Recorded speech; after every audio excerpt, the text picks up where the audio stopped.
Hi friends, ఈరోజు Harihara Veeramallu movie గురించి చెప్పుకుందాం. మీ అందరికీ తెలుసు, ఇందులో హీరోగా పవన్ కళ్యాణ్ గారు, హీరోయిన్గా నిధి అగర్వాల్ నటించారని. నిధి అగర్వాల్ పంచమి రోల్లో నటించారు. అయితే హరిహర వీరమల్లు అనే క్యారెక్టర్ పేరుతో పవన్ కళ్యాణ్ గారు నటించారు. ఈ మూవీ చూసేటప్పుడు ముందుగా మీరు గుర్తుపెట్టుకోవాల్సిన కొన్ని విషయాలు ఏంటి అంటే, ఈ మూవీ అలా ఎందుకు తీశారు అంటే, హిస్టారికల్ మూవీ అండి.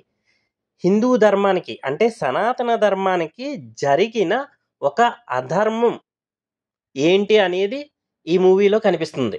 ఇది గుర్తుపెట్టుకుని మూవీకి వెళ్ళండి. ఈ మూవీ ఇద్దరు డైరెక్టర్లు డైరెక్ట్ చేశారండి. ఈయన క్రిష్ గారు అంటారు కదా, జాగర్లముడి క్రిష్ గారు, జ్యోతి కృష్ణ గారు డైరెక్ట్ చేశారు. అయితే సనాతన ధర్మం గురించి పోరాడే వ్యక్తుల్లో పవర్ స్టార్ పవన్ కళ్యాణ్ గారు కూడా ఒక గొప్ప ప్రధాన పాత్ర పోషిస్తారు. అదే ఈ సినిమాలో చూపించారండి. మన దేవాలయాలను మనం ఎలా కాపాడుకోవాలి, ప్రతి హిందూ ధర్మం ఏంటి అంటే, మన దేవాలయాలు మనం కాపాడుకోవాల్సిన బాధ్యత మనకి ఉంది అని చెప్తూ, హిందూ దేవుళ్ళ గ్రంథాలు, హిందూ దేవాలయాలు ఎలాగా మరుగైపోయాయి, చాలా మరుగైపోయాయండి. చాలా వరకు మనం అవన్నీ కోల్పోయాం. అవన్నీ ఏ విధంగా పోయినాయి అని చూపిస్తూ కూడా చేసిన మూవీ మాట ఇది. మంచి మెసేజ్ ఓరియంటెడ్ కూడా సినిమా మాట. కీరవాణి గారు దీనికి సంగీతం చాలా బాగా కొట్టారండి. చాలా బాగుంటుంది. మ్యూజిక్ అయితే అందరికీ నచ్చుతుంది.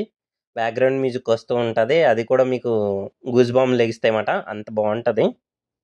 చాలామందికి మ్యూజిక్ మాత్రం బాగా నచ్చుతుంది. అంతేకాకుండా స్టోరీలో ఫస్ట్ ఆఫ్ ఆల్ సూపర్ అండి, చాలా అదిరిపోయేలా ఉంటుంది, బాగుంటుంది. సెకండ్ హాఫ్ కొంచెం స్లో అయ్యింది అని ఒక చిన్న థాట్ వస్తుంది. పర్వాలేదు, టోటల్గా మూవీ అయితే బాగుంటుంది చూడడానికి. ఎటువంటి అడల్ట్ కంటెంట్ ఉండదు. ఒక ముద్దు సీను, రేప్ సీన్లు ఇలాంటివి పెద్ద ఏమి ఉండవండి. మళ్ళీనేమో మనకి పిల్లలతో సహా వెళ్ళి చూడాలి కూడా. ఎందుకంటే హిందూ ధర్మం కోసం పోరాడే ఒక తెగింపు ఇందులో మన పవన్ కళ్యాణ్ గారు ఎలా చూపిస్తారో అలాగా మనకి కూడా వస్తుంది అన్నమాట. నాకు ఒక్కోసారి ఏమనిపించిందంటే, ఈ మూవీ చూసినప్పుడు, చావ్ మూవీ చూసినప్పుడు, ఇప్పుడున్న ప్రజెంట్ చాలామంది ముస్లిమ్స్ ఒకప్పుడు హిందువులేమో అనిపించిందండి. ఎందుకు అంటే, ఈ ఆఫ్ఘన్లు వీళ్ళు వచ్చి ఇన్ని చంపేస్తాం, పొడిచేస్తాం మీ ఫ్యామిలీని అందరినీ, మీరు ముస్లింగా మారిపోతేని అని అంటే భయపడి మారిపోయిన వాళ్ళు కొంతమంది ఉంటారు కదండి.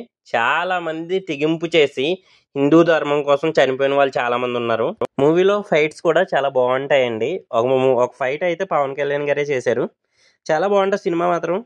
పర్వాలేదు, చూడొచ్చు ఒకసారి. హిస్టారికల్ మూవీ చూసిన వాళ్ళకి, దైవభక్తి ఉండే వాళ్ళకి కొంచెం ఈ మూవీ బాగా నచ్చుతుంది.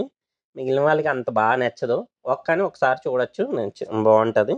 విజువల్ ఎఫెక్ట్స్ అయితే, గ్రాఫిక్స్ అయితే నాకు పెద్దగా నచ్చలేదండి. ఇంకొంచెం ఫోకస్ చేసి ఉంటే బాగుండి అనిపించింది. 5 years పట్టింది, అయినా సరే నాకు అందులో అంత అంటే తెలిసిపోతుంది అన్నమాట.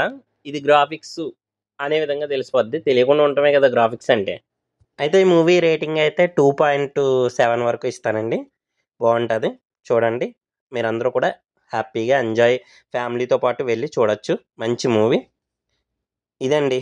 మూవీ గురించి అయితే ఇందులో ఏదైనా మీరు చెప్పాలనుకుంటే కామెంట్ చేయండి. ప్లీజ్ అండి, నా ఛానల్ని లైక్ చేసి కామెంట్ చేయండి, షేర్ చేయండి. సబ్స్క్రైబ్ చేసుకోవడం మాత్రం మర్చిపోకండి. ప్లీజ్ సబ్స్క్రైబ్ మాత్రం చేసుకోండి. Thank you for watching.